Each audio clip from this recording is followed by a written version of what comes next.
Une rupture amoureuse est une expérience profonde. C'est une tempête d'émotions, tristesse, colère, confusion. Ces sentiments peuvent que nous submerger, nous laissant désemparés et perdus. Chaque instant semble être une lutte pour retrouver un semblant de normalité.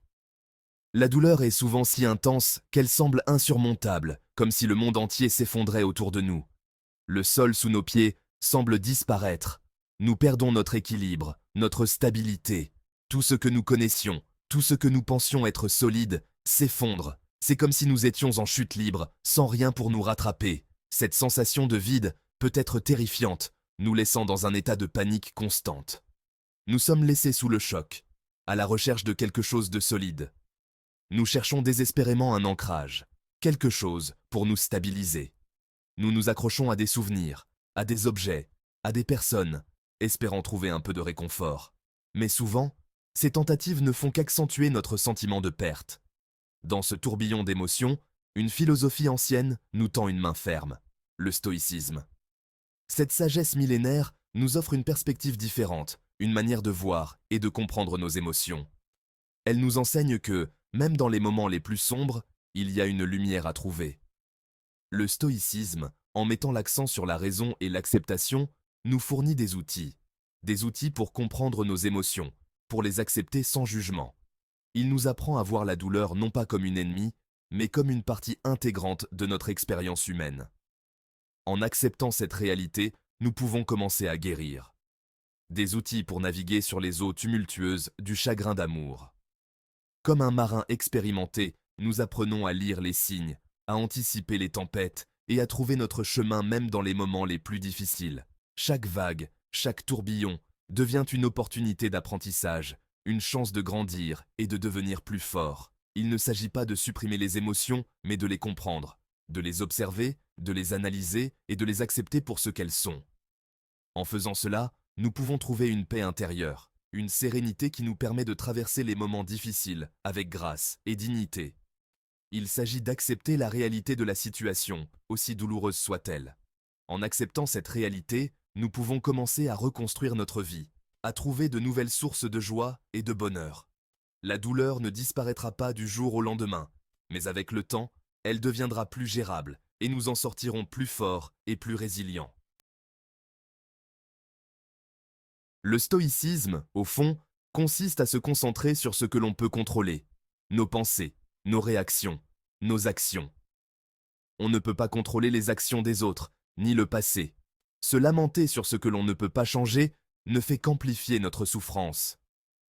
Au lieu de cela, le stoïcisme nous encourage à concentrer notre énergie, se concentrer sur ce que l'on peut influencer, nos propres réactions. Ce changement de perspective est essentiel. Il nous permet d'affronter les turbulences émotionnelles avec une plus grande résilience.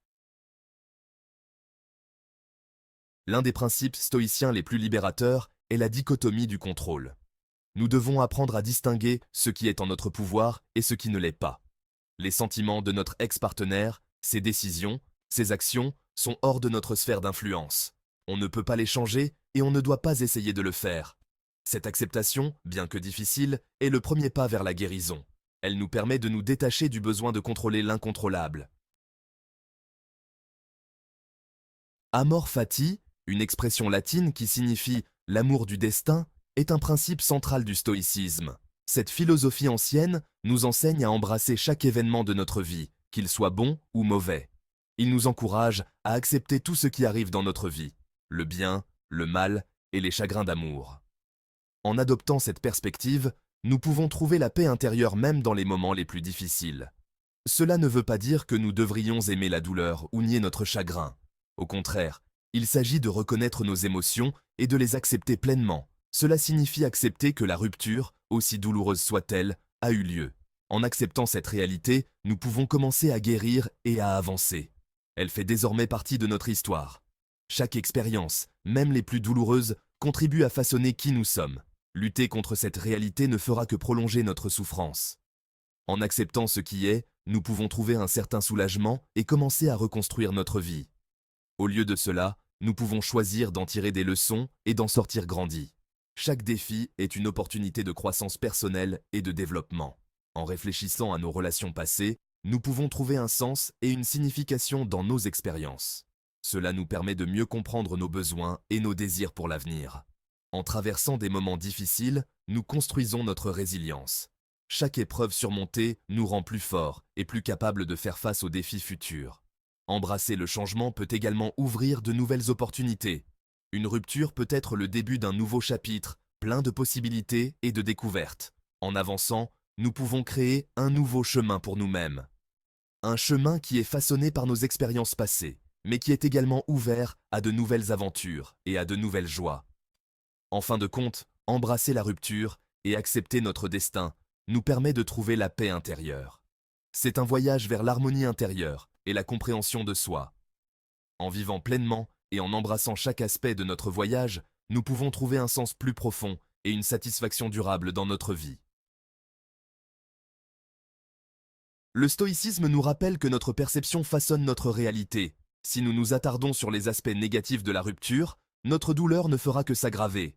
En revanche, si nous choisissons de nous concentrer sur les leçons apprises, sur notre évolution et sur les opportunités qui s'offrent à nous, nous pouvons commencer à guérir. Ce changement de perspective ne se fait pas du jour au lendemain. Cela demande de la pratique. Mais à chaque effort conscient pour trouver le positif, nous cultivons une attitude plus résiliente et optimiste. Lâcher prise est un processus, pas un bouton que l'on peut activer ou désactiver à volonté. C'est un voyage intérieur, une exploration de nos pensées et de nos émotions. Cela demande du temps, de la patience et une volonté de se confronter à soi-même. Le stoïcisme offre des outils pratiques pour nous aider dans ce cheminement. En pratiquant la pleine conscience, nous apprenons à observer nos pensées sans jugement, à accepter ce qui est et à lâcher prise sur ce que nous ne pouvons pas contrôler. L'un de ces outils est la visualisation négative. Cette technique consiste à imaginer les pires scénarios possibles, non pas pour nous faire peur, mais pour nous préparer mentalement à affronter les défis de la vie. Imaginez le pire des scénarios, non pas pour nous faire peur, mais pour nous y préparer. En visualisant ces situations, nous pouvons développer une résilience émotionnelle et une capacité à rester calme face à l'adversité. Cet exercice nous aide à apprécier ce que nous avons et à atténuer le choc si nous le perdons. En prenant conscience de la fragilité de nos possessions et de nos relations, nous apprenons à les chérir davantage et à vivre pleinement le moment présent. Un autre outil puissant est la tenue d'un journal. Écrire nos pensées et nos sentiments nous permet de les traiter, de les comprendre et de les accepter. C'est un moyen de libérer nos émotions et de trouver une clarté intérieure. Écrire nos pensées et nos sentiments nous permet de les traiter. Cela nous aide à y voir plus clair et à prendre du recul par rapport à la tourmente émotionnelle. En mettant nos émotions sur papier, nous pouvons les examiner sous un nouvel angle et trouver des solutions aux problèmes qui nous préoccupent. Cela nous aide à y voir plus clair et à prendre du recul par rapport à la tourmente émotionnelle. En prenant le temps de réfléchir et de méditer sur nos expériences, nous pouvons développer une compréhension plus profonde de nous-mêmes et de nos réactions face aux défis de la vie. Le lâcher-prise est un art qui se cultive avec le temps, et chaque petit pas que nous faisons nous rapproche de la paix intérieure et de la sérénité. Le stoïcisme souligne l'importance de la vertu. Les vertus comme la sagesse, la justice, le courage et la tempérance sont considérées comme les biens ultimes de la vie. Au lendemain d'une rupture, il est facile de perdre de vue ces vertus. Pourtant, c'est précisément dans ces moments difficiles que nous avons l'occasion de les renforcer. Nous pouvons choisir d'agir avec gentillesse et compréhension, même envers notre ex-partenaire. Nous pouvons choisir d'affronter notre douleur avec courage et honnêteté. Guérir d'une rupture n'est pas un processus linéaire. Il y aura des bons et des mauvais jours. Il y aura des moments de tristesse, de colère et de regret. Le stoïcisme ne promet pas d'effacer ces émotions. Au lieu de cela, il fournit un cadre pour les gérer avec plus de résilience et d'acceptation. C'est un voyage, pas une destination. Chaque jour, nous avons la possibilité de choisir notre réaction à nos émotions. Nous pouvons choisir de nous complaire dans notre douleur ou de faire un pas, aussi petit soit-il, vers la guérison. Une rupture, aussi douloureuse soit-elle, n'est pas la fin. C'est une opportunité de croissance, de découverte de soi et de nouveau départ. Comme l'a écrit le philosophe stoïcien Sénèque, tout nouveau commencement vient de la fin d'un autre commencement. En adhérant au principe du stoïcisme, nous pouvons sortir des décombres d'un chagrin d'amour plus fort, plus sage et plus résilient qu'auparavant. Nous pouvons trouver la paix intérieure et envisager l'avenir avec un cœur ouvert et un regain d'espoir.